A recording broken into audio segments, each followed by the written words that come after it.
Welcome to Making It Happen TV, where we're here to inspire and encourage you to pursue your gifts and talents. And the way we do that is we bring on guests who are actually in the midst of their talent and their gift.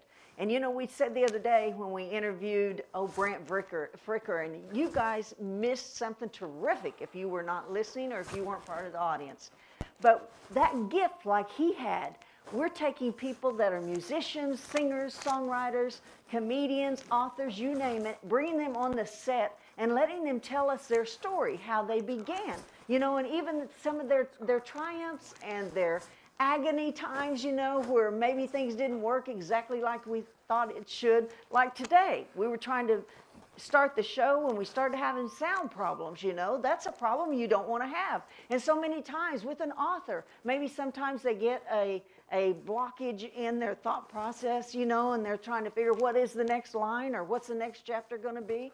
But there'll be people on the stage that will actually tell you what they did in order to get past those difficult times. And then they'll tell you the triumphs, maybe some really good stories about what happened in their process. And so you will learn how to get to that next level. Maybe you're in a level right now where you're stuck and you don't know which way to go. Or maybe you're not even begun to do your gift or your talent that God has placed within you. And I found out for my own self that there are things that are inside of me, gifts that God has placed inside me, that all I had to do was step out and began to do it.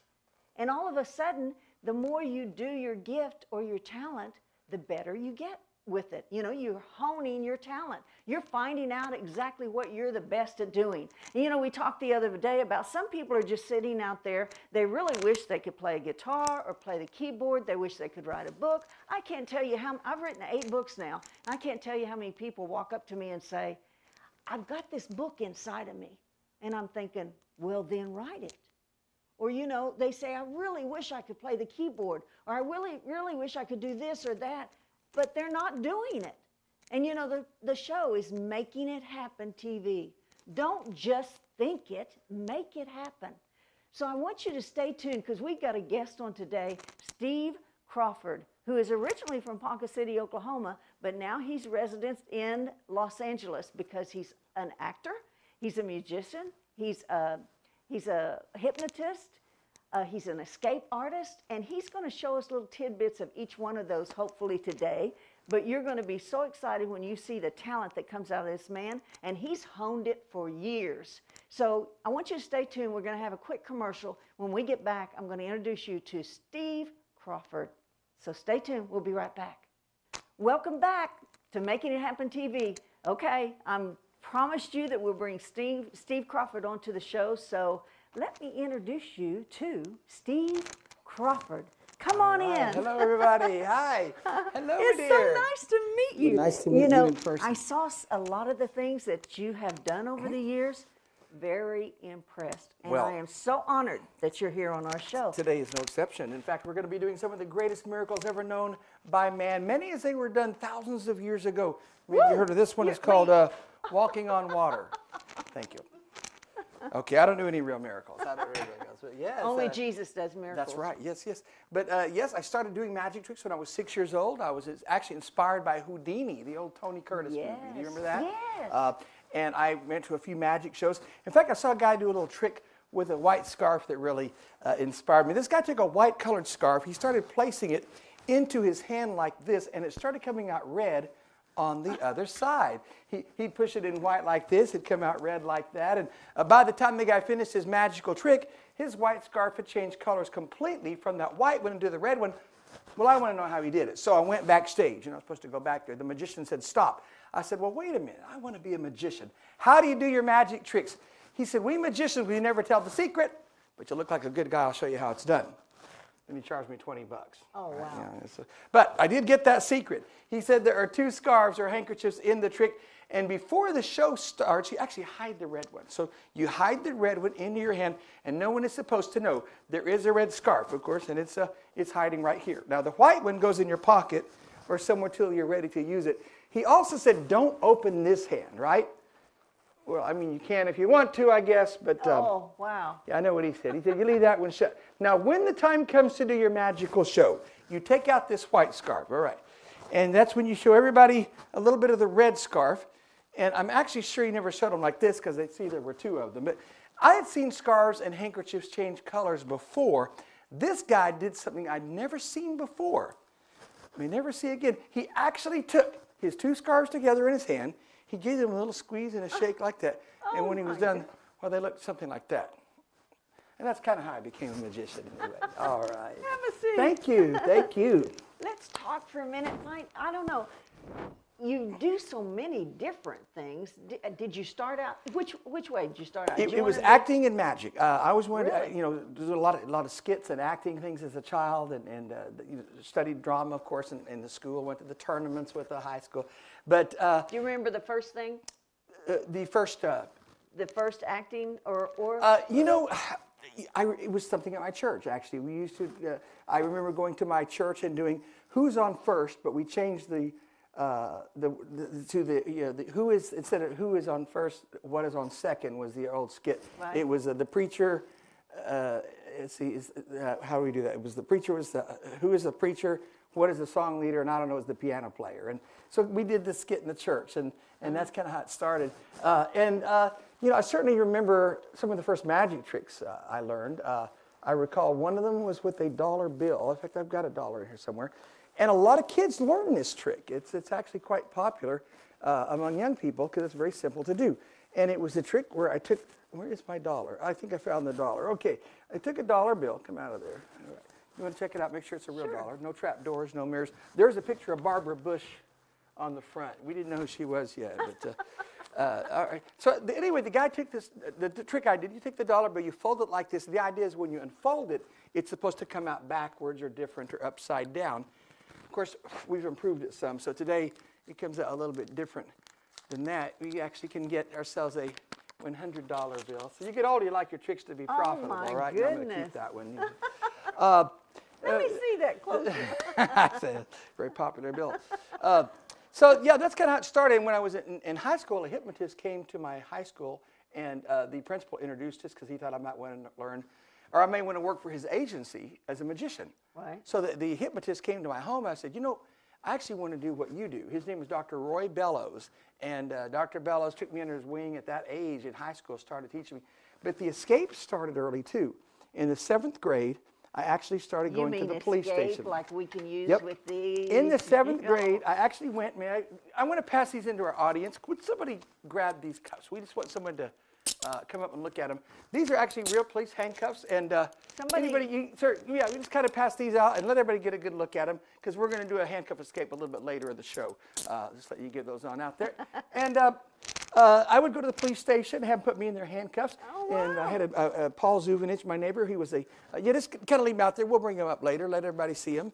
And so essentially, by the time I was in the 9th grade, I was doing box escapes and other things. By the time high school, we were doing the big illusions.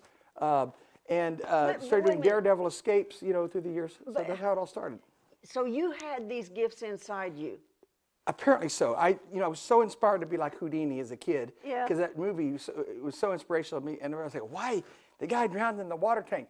Well, for some reason, I wanted to do this upside-down water tank escape. And today I do that act. I get locked in the tank and lower it upside down. Because if I wanted to try to be Houdini, or if I wanted to do the magic wouldn't wanna tricks, do it. I couldn't do any of I it. discourage it. And people don't understand it, but it's one of the things I started with baby steps when I was so small, and would do a little more, add a little more. And so this went on through my life. So now, I still baby step when I'm practicing stuff and take it small.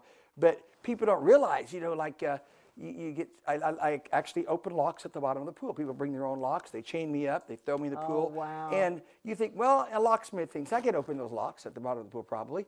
But there's something about being in that environment that your subconscious mind flips out. You're not used to it. Or you're in a box and it's dropped in a lake and now you've got to escape. Or I do a hanging from a burning rope, way in the sky. Well, there's something about being up there hanging and it's upside down in the world below you. When you get there, it's a different story. So it's just one of the things you've got to be raised and, slowly, little baby steps. It's just become part of you, so you're used to it. It's something you've done your whole life. it's a whole different story. What did your parents say when you, I mean, did they say, why don't you be a lawyer? Or? Oh my gosh, yes. My dad was an executive with Conoco Oil Company in Ponca City, and he was so upset about becoming an acting major because I loved acting and, you know, wanted to do film work. And he's like, you know, you need something that pays the bill. So, well, it was interesting because I received several drama scholarships, acting scholarships. So he said, well, you need to take those scholarships for 2 years and then change your major. Oh, well, I never did that. But he changed his mind at the end. He said, you know, he says, you're making as much money as anybody as an entertainer, whether it's acting or your shows. Right. And he said, I realize you're supposed to be self-employed. You're a self-employed guy. He said, I just came from a different background, and you were all about security and the benefits of the company. And he said, but, you know, he said, I was wrong. I'm glad you did what. Were they ever afraid, though, when they saw some of the things that you did? My parents would not come to the escapes. They discouraged it. We finally made an arrangement that I had to call them just before and then just after each daredevil escape. And we're talking about being buried alive in the ground, some of the other stunts that I already mentioned to you, of course, dropped from a plane in a box, had to open a parachute and for air shows and get out of the box, and I had a harness with a strap connected me to the box so I could drop it in the right place, but I'd get out and open a chute and, you know, had some bad landings. We had some accidents, but yeah, they were very supportive up to that point. Wow, that's cool. Can you hold on that Sure. thought for a minute? Let's take a quick commercial. When we get back, of course, Steve's going to be here with us, and he's going to show you a few things that you will want to see. So stay tuned. We'll be right back. Welcome back to Making It Happen TV. Glad that you are here today with us in our studio audience. So we've got some things that I still would like you. Yeah, why don't you go on over to the stage? All right. You know, A patch. a pass, like where I walked to you before the show and I went hi. Oh, okay. No, that's making a pass. Sorry, that's a different kind of a pass. We're talking about a magic pass. You do this. See. Okay. Now we have an egg, and the scarf is in my pocket. All right. It's a simple trick. Let me show you how it's done. This is a trick egg. It's actually a plastic egg laid by a very sick bird, and there is a hole cut in the back of the egg. It's kind of a letdown when you see how they work. Now, you'll also need 2 scarves or handkerchiefs to do the trick. I'm going to go through this very slowly, show you exactly how it's done. First thing, you hide the egg in your hand. No one is supposed to know there is a red scarf, and it's hiding right there. You walk out in a natural way. Does this look natural? Whatever looks natural to you. All right, you put the scarf or handkerchief into your hand like this. There we go. That's when you make the magic pass. You show the egg, and you tell everyone that the scarf or handkerchief has jumped into your pocket. Now, there are a couple of quick rules I got to mention on this trick. Number 1, do not let anybody see the back side of the egg. And make certain the handkerchief or scarf in your pocket is the same color as the one that's in the egg. I mean, if it doesn't match, you're not going to feel it very well. But what do you do if they see the back of the egg? Now, you can't tell them it's a handkerchief, so here's what you do. You can tell them you cut your finger, or you were painting it for Easter. Chicken banged his head trying to get out. Well, I don't like to lie. Here's what I do. Make a real magic pass and just kind of peel the hole like this off of the egg. Just like that, right? And that is when you crack the egg so everybody could see it's a real egg. That's what I like to do. Wow. All right. Wow. But I am allergic to health foods. But I do love carrots. In fact, we're going to do a demonstration with a carrot right now, and I need a volunteer from the audience. Is there someone in the audience, our students, who would like to come up on the stage today? Okay, let's coerce somebody. Make her do it. Yeah, all right. Y'all give her a hand. Get her up here. Come on. Hello, my dear. Come right back here. We want to know who you are. What is your name? Deborah Woodard. Deborah Woodard. Deborah, can I call you Deborah? Yes. Leave me your number. I'll call you. She said I could call her later. Speaking of, have you ever seen one of these before? No. A fun date, as you can see. Actually, you know what? I know what you're thinking. We're really just here to prove a point that as dangerous as it looks, it won't even harm one of those carrots. Would you grab a carrot and bring the carrot over here? I'd actually like to get you down on your knees right here, because you're going to get a good close-up view of this, and just place the carrot in the hole right there. I think we lost the carrot. It is possible that the blade is in the wrong direction. So let's flip this thing around and do it again. Just put the carrot right inside. There you go. And we're going to chop it one more. Okay. It is possible the object isn't strong enough. Could that be it? We need something with more. Why don't we practice on her wrist once, then we'll work our way up. You guys getting pictures of this, right? All right, put your hand right there and relax. I'm going to count to 3, then we're going to chop her arm off. 1, 2, 3, and whoa. Wait a minute. Where are you going? It's all right. It's okay. Hey, I wouldn't put my arm in one of these things. Let me show her there's a couple of things, nothing here to be worried about. We got a simple board there, nothing there going to get you here. Let's look right there. Can you see that? Yes. Look right there, and that one goes right there, and this one goes right there, and we're fixing to have some fun now, right? Woo! All right. How you doing down there? How's your insurance, Deborah? Now, when you get nervous, the first thing that goes is the brain. And when you came up here, you were actually supposed to watch something.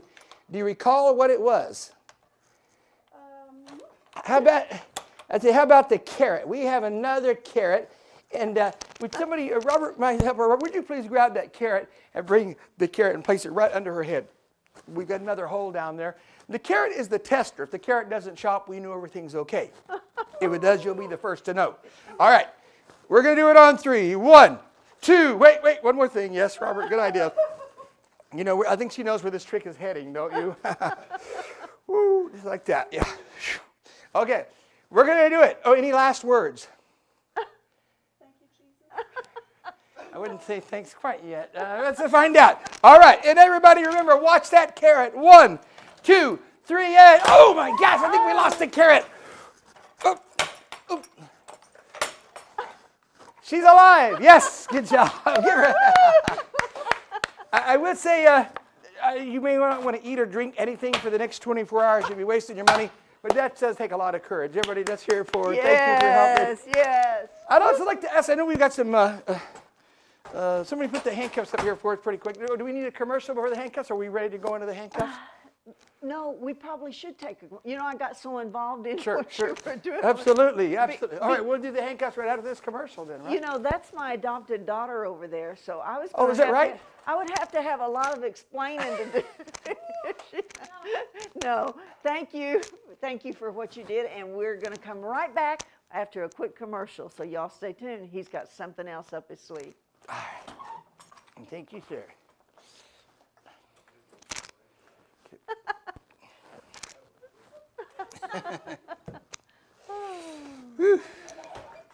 It does take a little bravery. I mean, it feels a little odd.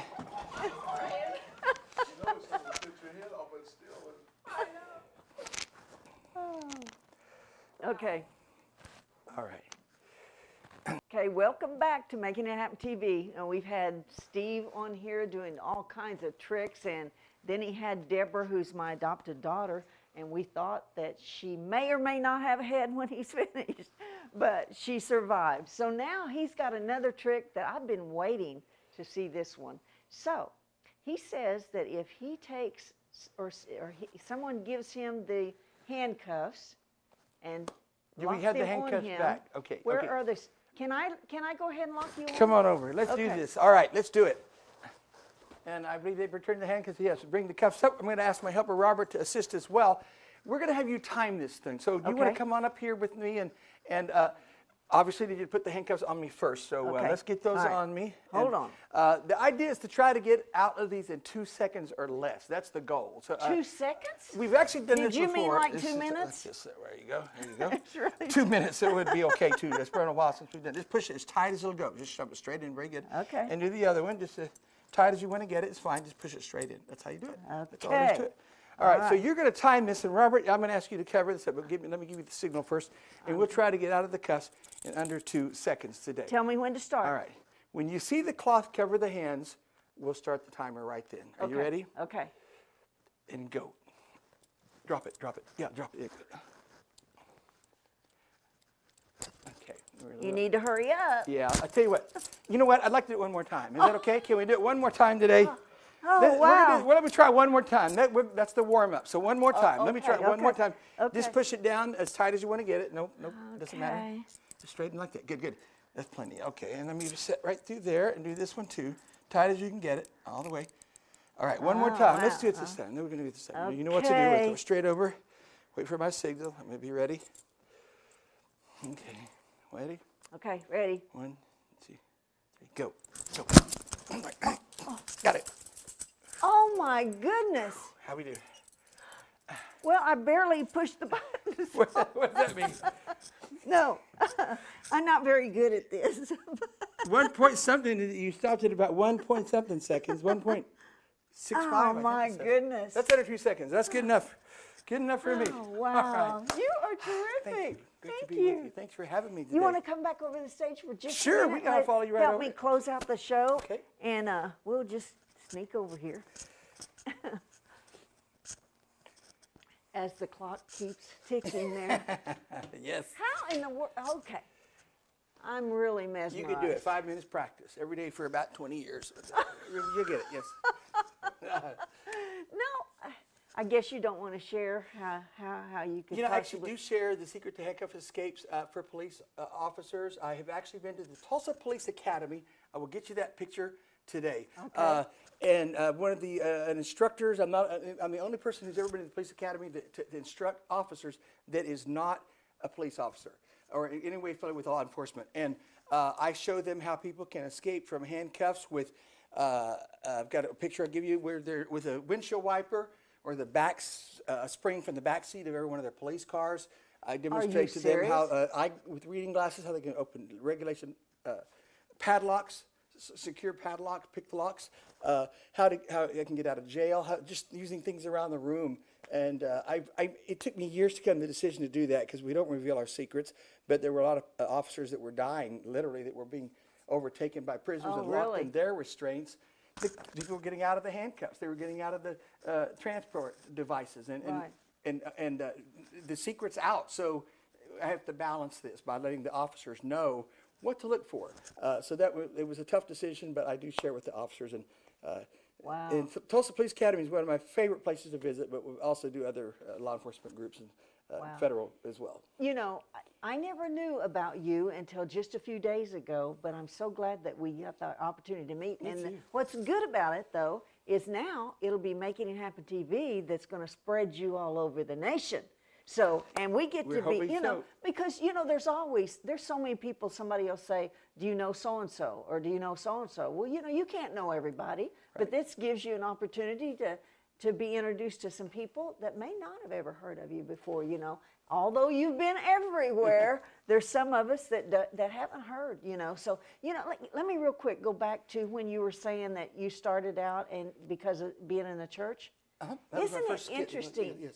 Isn't it interesting that so many people say they started out in the church? Doesn't that go back to what I said I earlier? can even honestly tell you, in Paxi, Oklahoma, Southside Baptist Church, the pastor, Ernest Ashcraft, was a carpenter.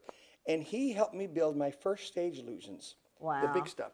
I bought nice stuff later, you know, even in high school. But I'm talking about in junior high. He's helped me build all these big boxes and things Yeah. that I could never have done had I not made that association there. Had Right. I not had the audiences in the church at every one of our fellowship Right. things to practice magic on and to do, you know, our skits and things for acting. So yeah, it's interesting, isn't it? Wow, Good point. it I is. never thought Well, about it. because- I appreciate it as much as you just made me do Well, right now. yeah, really, because I mean because like I said earlier, the gifts and talents are already inside you. You know, you just have to step out and take them.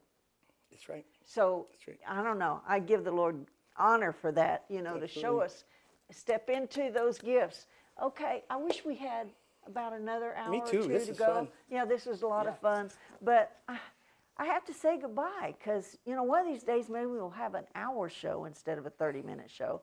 But I want you to tell all your friends, all your neighbors, everybody you know to tune in to Making It Happen TV because there's going to be some terrific guests along the way. So if you will make it happen in your own life, I promise you that just like it happened to me, just like it happened to Steve, just like it happened to all of our guests that are coming on, they took a step of faith. They walked out and began to do their gift and talent. So let me leave you with this. Don't just think it. Make it happen. See you next time. Thanks. Right, right.